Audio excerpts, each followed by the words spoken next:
अस्सलाम वालेकुम।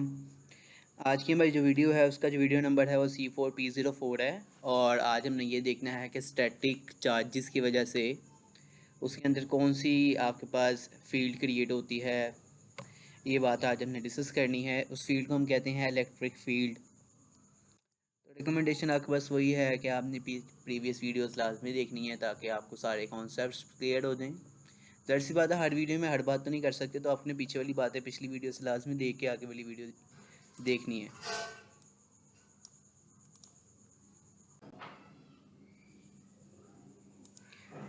अच्छा, नेक्स्ट आर्टिकल जो हमारे पास है वो है हमारे पास इलेक्ट्रिक फील्ड का है। इलेक्ट्रिक फील्ड को समझने के लिए ना आपने, अगर पहले हम थोड़ा पीछे जाएं तो 9वीं क्लास में आपने एक नई फील्ड पढ़ी थी, उसे कहा था ग्रेविटेशनल फील्ड। और उससे पहले अगर हम एक सिंपल सा कॉन्सेप्ट करें कि मैग्नेट होता है, मैग्नेट के इर्द गिर्द आपके पास एक खास एरिया होता है जहाँ के अंदर अगर कोई आपका मेटेलिक पार्ट है तो मैग्नेट उसे अट्रैक्ट कर लेता है। अदरवाइज़ मैग्नेट अगर फासला ज़्यादा हो तो मैग्नेट उसे अट्रैक्ट नहीं करता। मतलब क्या है कि मैग्नेट के इर्द गिर्द हमारे पास क्या होती है, मैग्नेटिक फील्ड होती है। अगर तो आपके पास जो आयरन बॉडी है, आयरन पीसीज है या मेटालिक बॉडी है, वो आपके पास मैग्नेट की मैग्नेटिक फील्ड के अंदर है, तो मैग्नेट उसके ऊपर फोर्स अट्रैक्शन या रिपल्शन अट्रैक्शन की लगाता है उसके ऊपर। ठीक है, तो इसका क्या मतलब है, इसी तरह हमारे पास उस मैग्नेट की फील्ड को हम मैग्नेटिक फील्ड कहते हैं।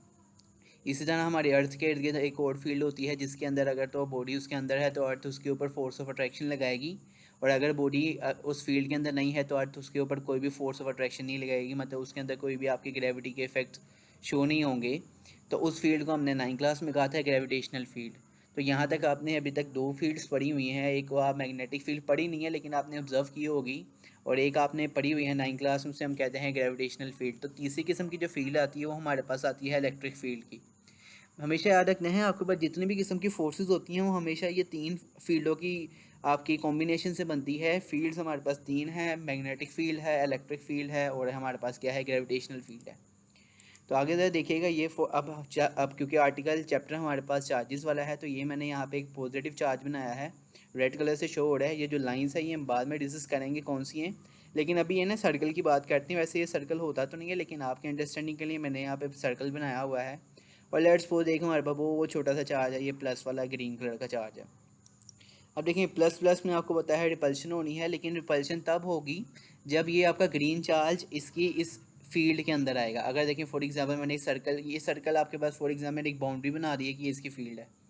तो मैंने अगर ये देखें ये चार्ज अगर ये बाउंड्री से बाहर है, तो यहाँ पे देखिए होना तो ये चाहिए कि आपके पास प्लस प्लस सेम चार्जेस हैं तो रिपल्शन होनी चाहिए, लेकिन ये चार्ज रिपेल नहीं करेंगे क्योंकि आपके पास दोनों, ये जो ग्रीन चार्ज है वो रेड चार्ज की फील्ड के अंदर नहीं है। इसका क्या मतलब है, ये आपका जो ग्रीन चार्ज है वो अभी इलेक्ट्रिक फील्ड से बाहर है। जैसे ही आपके पास ये चार्ज को मैं फर्दर अंदर लेके आऊँगा तो क्या होगा, इसके अंदर आएगा। तो अब देखें, अब ये जो ग्रीन चार्ज है ये आपके पास कहाँ पे है, ये आपकी रेड चार्ज की इलेक्ट्रिक फील्ड के अंदर है। इसका मतलब अब जो हमारे पास रेड वाला चार्ज है, जो बड़ा चार्ज है, मेन चार्ज है, वो इसके ऊपर अपनी फोर्स ऑफ अट्रैक्शन या रिपल्शन लगा सकता है। फोर्स ऑफ अट्रैक्शन है या रिपल्शन है, ये तो डिपेंड करता है चार्जेस के ऊपर।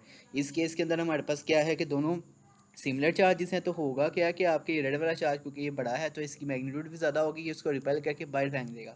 इसका क्या मतलब है, अगर बात समझ आ गई, आपके हर चार्ज के इर्द गिर्द क्या होती है, एक ऐसे आपके पास एरिया होता है या एक ऐसे आपके पास रीजन होता है या एक ऐसा आपके पास फील्ड होती है जिसके अंदर हमारे पास क्या होती है, आपका चार्ज उससे या तो फोर्स ऑफ अट्रैक्शन लगा सकता है या फोर्स ऑफ रिपल्शन लगा सकता है। फोर्स ऑफ अट्रैक्शन रिपल्शन की बात हम सेपरेट पे रखते हैं, हम इसे कंबाइनली कहें तो हम इसे कूलम फोर्स भी कह सकते हैं या इसे आप इलेक्ट्रोस्टैटिक फोर्स भी कह सकते हैं। तो मतलब आपके चार्ज के इर्द गिर्द एक ऐसा एरिया होगा जिसके अंदर क्या करेगा, आपके पास जो चार्ज है इलेक्ट्रोस्टैटिक फोर्स लगा सकता है दूसरे चार्जेस के ऊपर। उस फील्ड या उस रीजन या उस एरिया को हम कहते हैं इलेक्ट्रिक फील्ड। तो ये जनरली बेसिकली हमारे पास यही है, ये बिल्कुल सिमिलर है ग्रेविटेशनल फील्ड से। तो अगर हम इसे यहाँ से रीडिंग करें तो क्या लिखा हुआ है, तो यहाँ पे इसकी डेफिनेशन क्या लिखी है, the electric field is a region. Electric field एक ऐसा एरिया या रीजन होता है अराउंड द चार्ज, चार्ज के इर्द गिर्द, इन विच जिसके ऊपर क्या होता है, आपके पास जो चार्ज है वो अपनी इलेक्ट्रोस्टैटिक फोर्स, हमने पहले भी डिस्कस किया था, ये फोर्स ऑफ अट्रैक्शन और रिपल्शन दोनों हो सकती है। इसका मतलब इस फील्ड के अंदर आपके पास जो चार्ज है अपनी फोर्स ऑफ अट्रैक्शन या रिपल्शन दूसरी बॉडी के ऊपर लगा सकता है। अच्छा, अब इससे आगे बढ़ने से, ये तो सिंपल डेफिनेशन इसकी आपको समझ आ गई होगी, कोई इसमें ज़्यादा मुश्किल बात नहीं है। तो इजीली आप इसे अंडरस्टैंड कर सकते हैं कि बस एरिया, इलेक्ट्रिक चार्ज के इर्द गिर्द जो एरिया है उसे हम इलेक्ट्रिक फील्ड कहते हैं। अब नेक्स्ट हम पढ़ लेते हैं कि बहुत ज़्यादा इंपॉर्टेंट बात है इस पूरे चैप्टर में आपने याद रखनी है। ये हमारे पास है इंट्रोड्यूसिंग द न्यू, आपके पास क्या है, यूनिट पॉजिटिव टेस्ट चार्ज। अब ये ज़रा पढ़ लेते हैं कि हमारे पास यूनिट पॉजिटिव टेस्ट चार्ज जो इतना बड़ा इसका नाम है, ये हमारे पास क्या होता है। दरअसल ये बहुत छोटा सा चार्ज होता है, ये मैंने यहाँ पर रिप्रेजेंट किया है या ग्रीन कलर से, और इसको हम या रिप्रेजेंटेशन जो फिजिक्स के अंदर करते हैं वो क्यू नोट से करते हैं। स्मॉल क्यू नोट हमेशा रिप्रेजेंट करेगा यूनिट पॉजिटिव टेस्ट चार्ज को। अब क्वेश्चन हो सकता है कि unit positive unit negative test charge भी तो हो सकता है, लेकिन आपने याद रखना है हमेशा, जैसे आपने याद किया था इलेक्ट्रोस्कोप जो आपके पास था वो दोनों तरह से वर्किंग करता है, पॉजिटिव रोड से भी करता था, नेगेटिव रोड से भी करता था। आप उसे पॉजिटिवली चार्ज भी कर सकते हैं, नेगेटिवली चार्ज भी कर सकते हैं, लेकिन बुक में तो एक लिहाज से लिखा होगा ना, तो आपने पेपर में भी एक लिहाज से लिखना है, तो अंडरस्टैंडिंग आप एक लिहाज से करते हैं। तो ये ज़रा रूल याद कर लीजिएगा कि आपके पास जो पूरी बुक में हम जो यूनिट पॉजिटिव पूरी बुक में अगर हम ना भी बात करें, पूरी फिजिक्स के अंदर हमेशा यूनिट पॉजिटिव टेस्ट चार्ज ही यूज़ होगा, और उसको आप क्यू नोट से रिप्रेजेंट करेंगे। तो अगर आगे हम देखें तो इसके बारे में थोड़ी बहुत बातें मैंने यहाँ पे लिखी हैं कि आपके पास क्या है कि आपने यकीन करना है कि यही आपका यूनिट पॉजिटिव टेस्ट चार्ज है। ये इसलिए मैंने लिखा है क्योंकि इसका नाम काफ़ी बड़ा है और चार्ज ये आपका बहुत छोटा सा होता है। आगे के लिखा हुआ है हमारे पास, ये हमारे पास इतना स्मॉल चार्ज होता है कि, और इसके ऊपर पॉजिटिव चार्ज होता है। तो हम कह सकते हैं इसकी अपनी कोई भी हमारे पास इलेक्ट्रिक फील्ड नहीं होगी, मतलब बहुत ज़्यादा माइनस चार्ज है, आप कह सकते हैं बहुत छोटा चार्ज है कि इसकी फील्ड आप क्या कर सकते हैं, आप नेगलेक्ट भी कर सकते हैं, मतलब इतनी इंपॉर्टेंट नहीं है इसकी फील्ड। तो यहाँ पे क्या लिखा हुआ है कि हम कह सकते हैं कि क्योंकि इसके ऊपर बहुत ज़्यादा छोटा चार्ज है, तो आपके यूनिट पॉजिटिव टेस्ट चार्ज की अपनी कोई भी आपकी इलेक्ट्रिक फील्ड नहीं होती। मतलब ये ना तो किसी चार्ज को अट्रैक्ट कर सकता है, ना तो किसी चार्ज को रिपेल कर सकता है, लेकिन ये मूव करता है दूसरी चार्जेस की वजह से। जैसे ये देखिए यहाँ पे, ये हमारे पास यहाँ पे यूनिट पॉजिटिव टेस्ट चार्ज है, वही वाला ग्रीन वाला मैंने पीछे वाला बनाया हुआ है। अब ये देखिए, ये भी आप क्या कह सकते हैं कि रेड चार्ज को अपनी तरफ अट्रैक्ट क्यों नहीं कर रहा, लेकिन अब क्योंकि इसकी अपनी कोई, हम कहेंगे इसके ऊपर चार्ज ही बहुत कम है, इसकी अपनी इलेक्ट्रिक फील्ड ही बहुत कम है, तो ये जो मूव करेगा ये आपके दूसरी चार्जेस की वजह से करेगा। मतलब क्या है, अगर हम इसे अगर एक यूनिट पॉजिटिव चार्ज को अगर हम एक उससे बड़े चार्ज के अंदर रख देंगे तो ये क्या करेगा, इससे रिपेल होकर बाहर आ जाएगा। तो रिपल्शन आपकी ये रेड वाले चार्ज की वजह से हुई है, ग्रीन वाले चार्ज इसके ऊपर कोई भी ऐसा कभी नहीं होगा कि आपने यहाँ पे यूनिट पॉजिटिव चार्ज रखा है तो इसकी वजह से ये रेड वाला चार्ज हो जाके रिपेल हो गया। हमेशा याद रखना है जिसका मैग्नीट्यूड ज़्यादा होगा चार्ज का वही क्या करेगा, फोर्स ज़्यादा लगाएगा। तो ये तो ज़रा डिटेल की बात है, अभी हम बेसिकली पढ़ रहे हैं। तो आगे अपने याद रखना है यूनिट पॉजिटिव चार्ज हमने कर लिया, इसकी ना तो अपनी कोई फील्ड है और ना ही इसके ऊपर कोई इतना ज़्यादा चार्ज होता है, तो हम पढ़ते क्यों हैं। रिप्रेजेंटेशन याद रखिएगा, और ये यूनिट पॉजिटिव हमेशा होता है, ये याद रखिएगा। टेस्ट चार्ज है, टेस्ट चार्ज का मतलब ये है कि इससे हम क्या करते हैं, बाकी चार्जेस को हम टेस्ट कर सकते हैं। तो ये जो आखिरी लाइन लिखी हुई है ये आपने याद रखना है, यूनिट पॉजिटिव टेस्ट चार्ज की ये हमारे पास यूज़ है, जो आपने याद रखना है कि ये चार्ज हम क्या करते हैं, use to determine the strength, मतलब पावर आपकी स्ट्रेंथफुल कितनी है, आपके पास कोई चार्ज अंदर डायरेक्शन ऑफ इलेक्ट्रिक फील्ड। अभी के लिए ये दोनों हम याद रखें, ये दोनों बातें आगे समझ आ रही, क्योंकि अगला जो हमारे पास आर्टिकल है वो आपके पास स्ट्रेंथ का ही है, और उससे आगे वाला जो आर्टिकल है वो हमारे पास डायरेक्शन का है। तो यहाँ तक यूनिट पॉजिटिव टेस्ट चार्ज की अगर मैं दो तीन बातों में लाइनों में बात खत्म करूँ, तो एक आपके पास छोटा सा चार्ज होता है, क्यू नोट से रिप्रेजेंट करते हैं, और इससे आप बाकी चार्जेस को टेस्ट करते हैं। इसकी अपनी कोई इलेक्ट्रिक फील्ड नहीं होती, अगर होती भी है तो बहुत माइनर सी होती है, आप उसे नेगलेक्ट कर सकते हैं, इग्नोर कर सकते हैं। अच्छा, तो नेक्स्ट हमारे पास क्या है, इलेक्ट्रिक फील्ड। अब कूलम्स ने कह दिया था, कूलम्स लॉ के मुताबिक जब भी हमारे पास दो पॉइंट चार्जेस होते हैं, अब ये दो पॉइंट चार्जेस ही हैं, दोनों के बीच में जो फासला है उसके डायमीटर से ज़्यादा है, तो पॉइंट चार्जेस ही हैं। तो इसका क्या मतलब, ये फिर से मैंने पीछे वाली डायग्राम बनाई है, इसका मतलब ये है कि जब भी हमारे पास ये देखें यूनिट पॉजिटिव चार्ज को मैं इसके इलेक्ट्रिक फील्ड के अंदर लेके आया हूँ। अब आपको पता है यहाँ पे पॉजिटिव पॉजिटिव क्या होनी है, रिपल्शन होनी है। रिपल्शन का मतलब ये रेड चार्ज ने ग्रीन वाले को उठा के बाहर फेंकना है। अब बाहर फेंकने का मतलब यही है ना कि आपके पास ये रेड वाली जो आपके पास चार्ज है, ये ग्रीन वाले चार्ज के ऊपर कोई ना कोई फोर्स लगाएगा। तो जो फोर्स लगाएगा उसे हम कहते हैं इलेक्ट्रिक फील्ड इंटेंसिटी, या खाली आप इसे इलेक्ट्रिक इंटेंसिटी भी कह सकते हैं। बुक में काफ़ी जगह पे आर्टिकल के अंदर इलेक्ट्रिक इंटेंसिटी भी लिखा हुआ है, खाली इंटेंसिटी भी लिखा हुआ है, इलेक्ट्रिक फील्ड इंटेंसिटी भी लिखा हुआ है, सारे नाम इसी के हैं, तो मैंने बता दिए हैं इसको। इलेक्ट्रिक फील्ड इंटेंसिटी को कैपिटल ई के साथ रिप्रेजेंट करते हैं, ठीक है। तो ये ज़रा बात आपने याद, तो हमें क्या बात समझ आ गई। आपने फॉर एग्जांपल आप बाहर से उठा के चार्ज लेके आए हैं इस पोजीशन के ऊपर इलेक्ट्रिक फील्ड के अंदर, तो क्या होगा, आपका ये चार्ज से फोर्स लगाएगा इसके ऊपर और इसको बाहर फेंक देगा। अब देखिए इलेक्ट्रिक फील्ड इंटेंसिटी क्या होती है, हमारे पास फोर्स होती है, तो यहाँ पे फोर्स ही लग रही है। किसके ऊपर लग रही है? Per unit charge. Per unit charge का मतलब ये है कि एक आपके यूनिट पॉजिटिव चार्ज के ऊपर क्या लग रही है? फोर्स लग रही है। तो क्या बात समझ आ गई? जितनी फोर्स आपका ये चार्ज इस दूसरे यूनिट पॉजिटिव टेस्ट चार्ज के ऊपर फोर्स लगाएगा, उस फोर्स को हम कहेंगे इलेक्ट्रिक फील्ड इंटेंसिटी। तो इस तरह हम क्या कह सकते हैं, ये हमारे पास क्या है कि इलेक्ट्रिक फील्ड इंटेंसिटी की यहाँ पे फॉर्मूले के मुताबिक हमारे पास डेफिनेशन भी क्लियर हो जाती है। बुक में इसकी 2 डेफिनेशंस लिखी हैं, लेकिन अभी हम पहले डिस्कस कर लें होता क्या, फिर बाद में बुक भी रीड कर लेंगे। तो क्या लिखा हुआ हमारे पास, इलेक्ट्रिक फील्ड इंटेंसिटी को कैपिटल ई से रिप्रेजेंट करते हैं। ये हमारे पास वो वाली फोर्स होती है जो आपका ये रेड वाला चार्ज ग्रीन वाले चार्ज के ऊपर लगा रही है। ग्रीन वाली चार्ज को हमने क्यू नोट से रिप्रेजेंट किया है क्योंकि वो हमारे पास क्या है? टेस्ट चार्ज है। अब यहाँ पे 2-3 बातें हैं। अगर मैं ये चार्ज को ज़्यादा पास ले आऊँ तो क्या होगा? ज़्यादा आपके पास क्या आएगी? यहाँ पे रिपल्शन आएगी, क्योंकि हमने कहा था कूलम्स लॉ के मुताबिक जो आपके पास फोर्स ऑफ अट्रैक्शन रिपल्शन होती है उसका रिलेशन, फोर्स और अट्रैक्शन और रिपल्शन का रिलेशन हमारे पास डिस्टेंस बिटवीन चार्जेस से क्या है? इन्वर्स है, वो भी स्केयर के साथ इन्वर्स है। इसका क्या मतलब है? हमारे पास जितना फासला दोनों चार्जेस के दरमियान कम होगा उतनी ज़्यादा हमारे पास क्या लगेगी? फोर्स लगेगी। अब यहाँ देखिए दोनों के आपके पास चार्जेस ये प्लस का ये भी प्लस का है, बीच में फासला बहुत कम है, तो यहाँ से अगर हम छोड़ेंगे इसको चार्ज पे तो बहुत ज़्यादा फोर्स के साथ रिपेल होकर बाहर आएगा। तो इसका क्या मतलब है कि आपके पास ये जो आपके पास इलेक्ट्रिक फील्ड इंटेंसिटी है ये क्या रिप्रेजेंट कर रही है? ये बता रही है कि आपके पास किसी पॉइंट के ऊपर इलेक्ट्रिक फील्ड स्ट्रेंथ कितनी है, कि उसके ऊपर अगर फॉर एग्जांपल देखो, अगर मैं यहाँ पे बाउंड्री के पास चार्ज रखता हूँ तो ये थोड़े आराम से रिपेल होकर बाहर आएगा, लेकिन इसी चार्ज को अगर मैं यहाँ सेंटर के पास रख के छोड़ूँ ये बहुत ज़्यादा फोर्स के साथ रिपेल होकर बाहर आएगा। इसका क्या मतलब है? ये इलेक्ट्रिक फील्ड इंटेंसिटी आपको ये बताती है कि आपकी इलेक्ट्रिक फील्ड के अंदर किसी पॉइंट पे कितनी फोर्स लग रही है एक यूनिट पॉजिटिव चार्ज के ऊपर। अब यूनिट निकालने में तो माहिर हो गए होंगे, तो आपने सिंपल क्या करना है, तो ये हमारे पास यूनिट है, फार्मूला है इलेक्ट्रिक फील्ड इंटेंसिटी का। यूनिट निकालना है तो इसका फॉर्मूला लिखा हुआ है, दोनों तरफ वैल्यू पुट कर दें, आप यूनिट पुट कर दें। यहाँ पे तो हम यूनिट निकालने हैं, तो यहाँ देगा unit of E electric field intensity, इसका न्यूटन होता है, और आपके पास हर किस्म के चार्ज का कूलम भी होता है, तो न्यूटन पर कूलम इसका ऐसा यूनिट है, ये हमें याद रखना है आपने। अब यहाँ पे एक और बात ज़रा याद रखिएगा कि इलेक्ट्रिक फील्ड इंटेंसिटी, अब बात तो समझ आ गई है, तो ये फोर्स ही है ना जो एक चार्ज के ऊपर लगती है, तो इसका मतलब इलेक्ट्रिक फील्ड इंटेंसिटी आपके पास एक फोर्स है। तो फोर्स हमेशा हर किस्म की फोर्स हमारे पास होती है वेक्टर, तो ये भी हमारे पास क्या है कि ये हमारे पास एक वेक्टर क्वांटिटी है।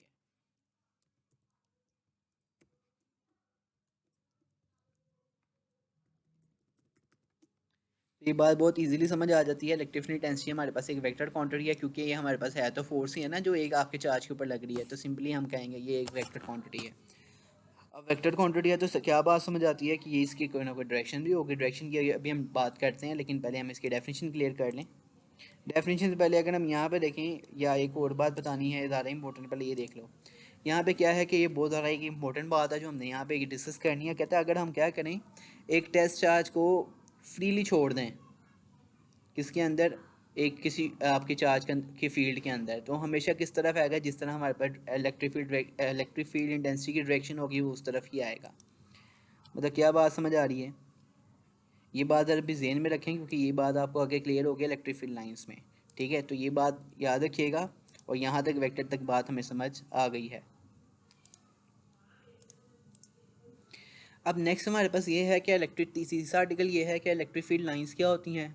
अब इलेक्ट्रिक फील्ड लाइंस के हमारे पास यहाँ पे 3 नाम है जो आपके आर्टिकल में डिस्कस हुए हैं, तो आपने तीनों याद रखने हैं। पहला नाम हमारे पास इलेक्ट्रिक फील्ड लाइंस है, दूसरा नाम हमारे पास इलेक्ट्रिक लाइन ऑफ फोर्सेस है, और तीसरा हमारे पास क्या है, इससे आप शॉर्टली निकनेम इसका फील्ड लाइंस भी हैं। तो ये तीनों नाम आपको इसके याद होने चाहिए। अच्छा, ये करती क्या है, इससे होता क्या है कि इससे हम क्या करते हैं, इससे हम रिप्रेजेंटेशन करते हैं किसकी? ज़ाहिर सी बात है चार्जेस को ड्रॉ करते हैं, तो इससे हम रिप्रेजेंटेशन के use to represent the direction of electric field and the electric field intensity. आप इससे इलेक्ट्रिक फील्ड या इलेक्ट्रिक फील्ड इंटेंसिटी की डायरेक्शन से रिप्रेजेंट करते हैं। इसका क्या मतलब है, इलेक्ट्रिक फील्ड इंटेंसिटी और इलेक्ट्रिक फील्ड की डायरेक्शन हमारे पास क्या है, सेम होती है। तो यहाँ पे एक और बात समझ आ जाती है कि जो आपके पास फील्ड्स होती हैं उनकी भी कोई ना कोई डायरेक्शन होती है। तो ये बात बिल्कुल क्लियर है। तो आपने याद रखना है जिस तरफ इलेक्ट्रिक फील्ड लाइंस की आपके पास इलेक्ट्रिक फील्ड इंटेंसिटी की डायरेक्शन होगी, उसी तरफ आपके पास इलेक्ट्रिक फील्ड की डायरेक्शन होगी। मतलब आप कहेंगे यहाँ पे फील्ड हमारे पास क्या है, पॉजिटिव चार्ज की फील्ड हमारी आउटवर्ड है। अब फील्ड हमारी आउटवर्ड है, इसको रिप्रेजेंट करने के लिए हमने ये लाइंस लगानी है, उससे हम लाइंस को कहते हैं इलेक्ट्रिक फील्ड लाइंस। यहाँ पे आप देख सकते हैं ये एरो रिप्रेजेंट हो रहे हैं। ये एरो रिप्रेजेंट देखिए, अगर आपके प्लस चार्ज है ना, तो यहाँ पे प्लस चार्ज है, तो प्लस चार्ज की फील्ड हमारे पास क्या है, बाहर की तरफ होती है, मतलब आउटवर्ड होती है, और आपके पास नेगेटिव चार्ज की फील्ड आपके पास इनवर्ड होती है। अब ये नेगेटिव इनवर्ड या आउटवर्ड हमारे पास इसका क्या, ये कैसे आई, आपने याद रखना है हमेशा। इलेक्ट्रिक फील्ड लाइंस आपके पास किस चीज़ को यहाँ पे रिप्रेजेंट करी है, देखिए ये हमारे पास एक यूनिट पॉजिटिव टेस्ट चार्ज आ गया, यूनिट पॉजिटिव टेस्ट चार्ज है, और यहाँ पे एक हमारे पास क्या है, एक पॉजिटिव चार्ज है जिसकी फील्ड बाइट की तरफ, फील्ड बाइट की तरफ वजह ये है। अब देखिए ये टेस्ट चार्ज, ये आपके पास जो रेड वाला चार्ज है, ये फील्ड लाइंस आपको ये बताएंगी कि अगर हम इसकी फील्ड के अंदर एक यूनिट पॉजिटिव टेस्ट चार्ज रख दें तो वो हमारे पास जिस तरफ मूव करेगा ना उस तरफ हमारे पास फील्ड लाइंस होंगी। इसका मतलब फील्ड लाइंस आपके पास ये भी रिप्रेजेंट करती है कि यहाँ से यूनिट पॉजिटिव टेस्ट चार्ज किस तरह मूव करेगा। इस तरह देखिए, अगर हमारे पास अगर ये नेगेटिव आपके पास क्या होगा, एक चार्ज होगा, तो अगर मैं इसकी फील्ड के अंदर ये रखता हूँ, यूनिट पॉजिटिव टेस्ट चार्ज रखता हूँ, तो ये आपकी बाहरी तरफ रिपेल नहीं होगा, पॉजिटिव नेगेटिव आपके पास अट्रैक्शन होगी, ये अंदर की तरफ जाएगा। तो इसका क्या मतलब है, आपके पास जो इलेक्ट्रिक फील्ड लाइंस है वो ये भी रिप्रेजेंट करती हैं कि आपके पास एक यूनिट पॉजिटिव टेस्ट चार्ज की डायरेक्शन किस तरफ होगी, मतलब वो किस तरह मूव करेगा जब हम उसे फील्ड के अंदर रखेंगे। तो ये तो ज़्यादा डिटेल वाली बात होगी, ये याद क्या रखना सिंपल आपने यही कि हमारे पास क्या, अब देखिए अगर ये यूनिट पॉजिटिव टेस्ट चार्ज है तो इसकी कोई अपनी कोई ख़ास मखसूस इतनी ज़्यादा स्ट्रॉन्ग इलेक्ट्रिक फील्ड नहीं है, तो मैंने इसकी यहाँ पे फील्ड लाइंस भी नहीं बनाई। तो ये सारी बातें क्लियर हो गई। इसका मतलब अभी तक तीनों आर्टिकल पढ़े हैं, तीनों की डायरेक्शन आपके पास क्या होती है, सेम होती है, मतलब इलेक्ट्रिक फील्ड की, इलेक्ट्रिक इंटेंसिटी की, और इलेक्ट्रिक फील्ड लाइंस आपके पास, ये सारी की सारी आपके पास क्या है, ये एक ही डायरेक्शन में होती हैं। तो पॉजिटिव के लिए आउटवर्ड और नेगेटिव के लिए क्या होती हैं, इनवर्ड होती हैं।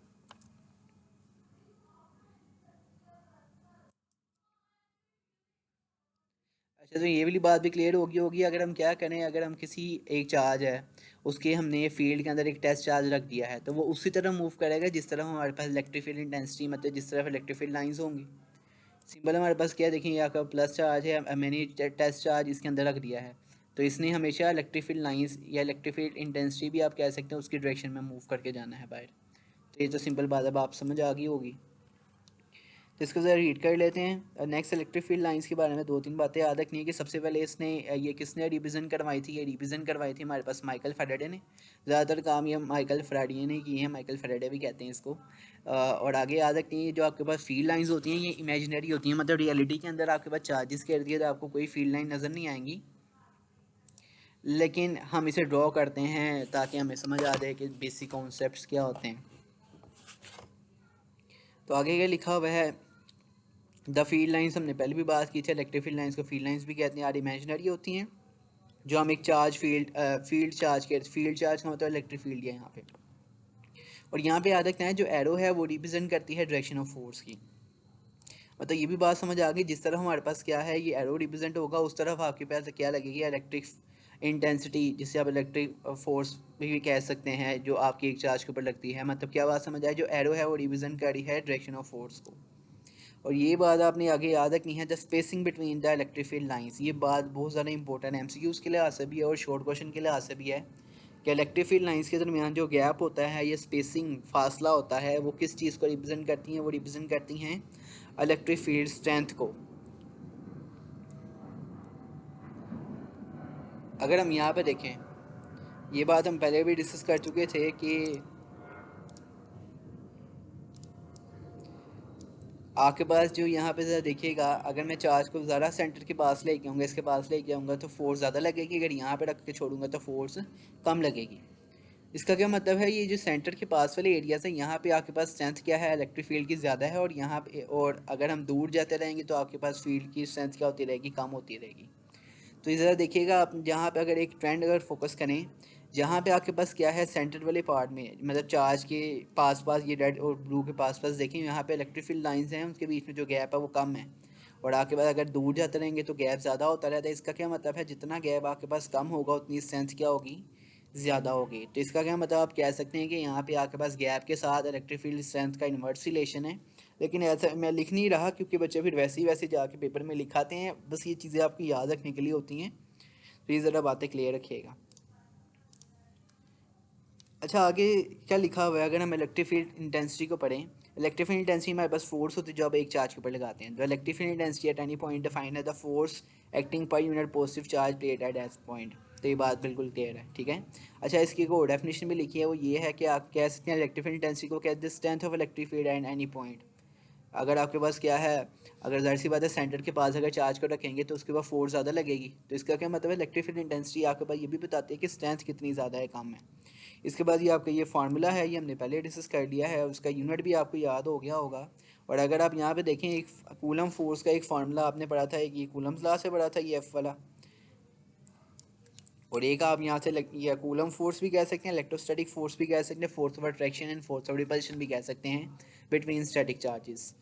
और अगर आप यहाँ देखें, यहाँ पे एक और फार्मूला आ जाता है, देखें अगर क्यू को तो जाके मल्टीप्लाई करवा दें तो ये हमारे पास एफ का फार्मूला बन जाता है, तो ये एफ का एक और फार्मूला आ गया। तो ये लास्ट वाला पैराग्राफ ज़्यादा इंपॉर्टेंट है, क्या लिखा हुआ, इलेक्ट्रिक फील्ड बीन फोर्स। तो इलेक्ट्रिक फील्ड का मतलब फोर्स ही है ना, जो एक चार्ज के ऊपर लगी, तो है तो फोर्स ही, तो ये वेक्टर क्वांटिटी है, तो इसकी डायरेक्शन आपके पास सेम होगी, इस डायरेक्शन भी सेम है, the force acting on the unit positive charge. याद रखना है, यूनिट पॉजिटिव चार्ज के ऊपर लग रही है फोर्स। अगर यहाँ पे नेगेटिव चार्ज लिखेंगे तो फिर ये बात आपकी ऑपोजिट हो जाएगी, तो याद रखना है, बुक में हमेशा यूनिट पॉजिटिव टेस्ट चार्ज की बात की गई है। तो अगर ये लास्ट वाली लाइन तो हमने भी डिस्कस कर भी लिया बुक से। नेक्स्ट हमारे पास क्या है कि ये इलेक्ट्रिक फील्ड लाइंस आ जाती हैं। इलेक्ट्रिक फील्ड लाइंस अगर देखें तो इसकी डेफिनेशन आपने कहाँ तक लिखनी है, देखें यहाँ पे, the direction of electric field intensity in an electric field can be represented by the drawing lines. इस ठीक है, ये बात समझ आ गई। इलेक्ट्रिक फील्ड लाइंस इंटेंसिटी को आप क्या करते हैं कि ड्राइंग लाइंस ड्रॉ करके रिप्रेजेंट करते हैं, और इन लाइनों को आप कहते हैं दीज लाइंस आर नोन एड, या कह सकते हैं are called electric force of lines of forces. आगे का लिखा ये आपके पास माइकल फेराडे रिक्वायरमेंट, बस यहाँ तक लिखनी है आपने, डेफिनेशन यहीं तक है। बाकी आपने बस दूसरा पॉइंट अगर बनाना है, दूसरा पॉइंट बेहतर है, ये डेफिनेशन लिखी और ये दो डायग्राम नीचे वाली बना दें, काफ़ी बेहतर है। लेकिन बात ही बात भी याद रखनी है कि आपका इंट्रोड्यूस किसने करवाया था, माइकल फेराडे ने करवाया था। ये आपके पास क्या होती हैं, इमेजिनरी लाइंस होती हैं, और ये इसका जो एरो हेड होता है वो रिप्रेजेंट करता है कि डायरेक्शन ऑफ फोर्स किस तरफ लगेगी। और ये लास्ट आपने बातें याद रखनी है कि आपके पास फील्ड लाइंस हमारे पास हमेशा किस तरफ होंगी, ये directed from the positive to the negative. इसका मतलब पॉजिटिव से ये निकलेंगी और नेगेटिव के ये अंदर ये जाएंगी, मतलब ये देखें पॉजिटिव चार्ज से आपके पास फील्ड लाइंस निकल रही हैं और नेगेटिव के अंदर एंटर हो रही हैं, तो ये सिंपल एक यही बात है। और स्पेसिंग बिटवीन रिप्रेजेंट करेंगे स्ट्रेंथ को। तो ये दोनों डायग्राम आपने याद रखनी है और बनानी भी है। आइसोलेटेड चार्ज का मतलब ये है कि आपके पास कोई चार्ज अकेला पड़ा हुआ है, ठीक है। आइसोलेटेड चार्ज का मतलब ये है कि फॉर एग्जांपल आपने एक जगह पे एक ही चार्ज है, तो उसको आप ऐसे रिप्रेजेंट करते हैं।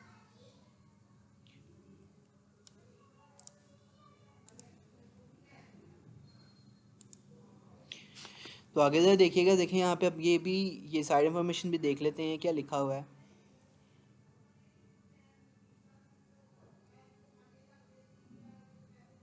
ये भी रीड करने के लिखा है, अकॉर्डिंग टू कूलम्स लॉ के मुताबिक अगर हमारे पास क्या है, यूनिट पॉजिटिव टेस्ट चार्ज है, ये टेस्ट चार्ज ही है, call it the unit test charge भी कहते हैं। अगर हम उसे एक चार्ज के पास लेके आए तो उसके ऊपर क्या लगाता है, कोई ना कोई फोर्स लगाएगा। चार्ज क्यू नोट जो आपका यूनिट पॉजिटिव टेस्ट चार्ज है उसके ऊपर कोई ना कोई फोर्स लगेगी, ठीक है। तो आगे क्या लिखा था, वैल्यू ऑफ फोर्स। ये वैल्यू फोर्स किस पे डिपेंड करती है, आपकी कूलम्स फोर्स डिपेंड करती है आपके पास डिस्टेंस के ऊपर या आपकी मैग्नीट्यूड के ऊपर। तो यहाँ पे खाली डिस्टेंस लिखा हुआ है। आगे क्या लिखा हुआ है, अगर हमारे पास क्या है, एक चार्ज है जैसे क्यू नॉट मेरा टेस्ट चार्ज है, उसे आप अवे लेके जाएँ क्यू से, तो आपके पास क्या होगा, फोर्स की वैल्यू क्या हो जाएगी हमारे पास, डिक्रीज़ हो जाएगी और बाद में ज़ीरो हो जाएगी। बिल्कुल वैसे ही हमारे पास की चार्ज आप लेके आए हैं, ठीक है। डिस्टेंस कम करते रहेंगे तो आपके पास फोर्स ज़्यादा, रिपल्शन ज़्यादा हो गया, डिस्टेंस ज़्यादा कर देंगे तो रिपल्शन ज़ीरो हो जाएगी बाद में जाके।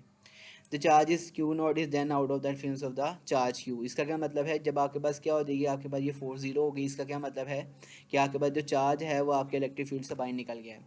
तो यहाँ पे the region of spacing surrounding around the charge in which it exact and force on the other charge Q naught, इसे हम कहते हैं इलेक्ट्रिक फील्ड कहते हैं। और नीचे इसके ये बेसिकली हमने एक्सप्लेनेशन ही पढ़ी है इसकी। अच्छा ज़रा यहाँ देखिएगा, अगर हम क्या करते हैं, दो ऑपोजिट चार्जेस को पास लेके आते हैं तो उसकी फील्ड लाइंस की कुछ इस तरह से आपके पास क्या बनती हैं, लाइंस इस तरह अपने आप को अरेंज कर लेती हैं। तो ये भी आपने याद रखनी है, शॉर्ट क्वेश्चन में डायग्राम्स पूछी जाती हैं कि आप क्या करें, दो पास पड़े हुए जो आपके पास ऑपोजिट चार्ज है उसकी फील्ड लाइंस बना के दिखाएं, तो ये इलेक्ट्रिक फील्ड लाइंस बनाएं। तो देखिए यहाँ पे फील्ड लाइंस प्लस से निकलती हैं और माइनस की तरफ जाती हैं। अब क्योंकि यहाँ पे क्या है, दोनों चार्जेस पास पास है कि तो ये इसकी फील्ड लाइंस यहाँ प्लस से निकल रही हैं और ये नेगेटिव में एंटर हो रही हैं। इसका क्या मतलब है, दो, अब देखें प्लस चार्ज और नेगेटिव चार्ज के बीच में जो यहाँ पे फील्ड लाइन जो मिड में है उसके बीच में गैप बहुत ज़्यादा कम है। गैप बहुत ज़्यादा कम का मतलब यहाँ पे आपके पास स्ट्रेंथ क्या होगी, बहुत ज़्यादा होगी। ये बात हम पीछे पढ़ चुके हैं, जहाँ पे गैप ज़्यादा होगा वहाँ स्ट्रेंथ कम जहाँ पे स्ट्रेंथ ज़्यादा होगी वहाँ पे गैप कम, अभी पिछली स्लाइड में पढ़ा था। इसका क्या मतलब है, दो अपोजिट चार्जेस के दरमियान जो आपके पास एरिया होता है वहाँ पे मैक्सिमम आपके पास स्ट्रेंथ होती है, इलेक्ट्रिक फील्ड स्ट्रेंथ होती है। ये एमसीक्यूज आपको आ सकता है कि दो आपके पास अपोजिट चार्जेस हैं, ठीक है, एक प्लस है एक माइनस है, उसके जो मिडल में होगी वहाँ पे आपने बताना है कि स्ट्रेंथ कितनी होगी। तो आपने कहना है वहाँ पे मैक्सिमम जो आप कह सकते हैं स्ट्रेंथ वो होगी, क्योंकि यहाँ पे आपके पास क्या होगी, फील्ड लाइंस यहाँ पे क्या है, आपका फील्ड लाइंस के बीच में गैप बहुत ज़्यादा कम है, इसका मतलब यहाँ पे मैक्सिमम स्ट्रेंथ होगी। जबकि अगर हम सिमिलर चार्जेस की बात करें तो ज़रा देखें, इसकी आपके प्लस वाले की बाइट की तरफ जा रही है नेगेटिव, ये प्लस वाले की बाइट की तरफ जा रही है, लेकिन दोनों चार्जेस के बीच में आपके पास लाइन्स ही नहीं है। इसका क्या मतलब, दोनों लाइंस ने एक दूसरे को क्या कर दिया, रिपेल कर दिया है। तो आपने कहना है इसी तरह नेगेटिव चार्जेस के अंदर की तरफ जा रही हैं ये लाइंस, लेकिन बीच में दोबारा से कुछ नहीं, कोई लाइन यहाँ पे मौजूद नहीं है। तो इसका क्या मतलब, यहाँ पे आपने कहना है कि सिमिलर चार्जेस के बीच में आपके पास कोई भी आपके पास स्ट्रेंथ नहीं होती, तो आपने इसे हम कहते हैं कि ज़ीरो फील्ड कहते हैं।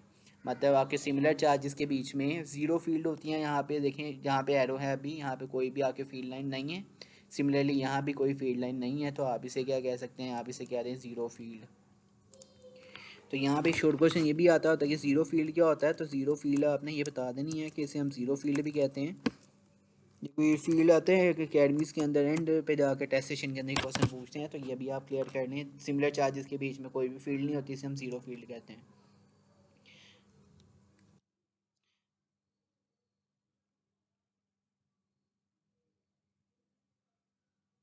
तो ठीक है, आपके लिए आज के लिए इतना काफ़ी है। बाकी हम फिर नेक्स्ट, ये तो हमने कल डिस्कस वगैरह कर लिए थे साइड इन्फॉर्मेशन साथ साथ ही। बाकी कल हम इलेक्ट्रिक पोटेंशियल पढ़ेंगे और उसके बाद हम पढ़ेंगे इलेक्ट्रिक पोटेंशियल डिफरेंस, और बाद में कैपेसिटर वाले आर्टिकल्स आ देंगे। तो यहाँ तक क्योंकि ये इंपॉर्टेंट आर्टिकल है, तो ये आपने क्लियर अच्छी तरह से करने हैं। वीडियोस पिछली क्लियर करेंगे तो फिर आगे वाली वीडियोस आपको समझ आएंगी।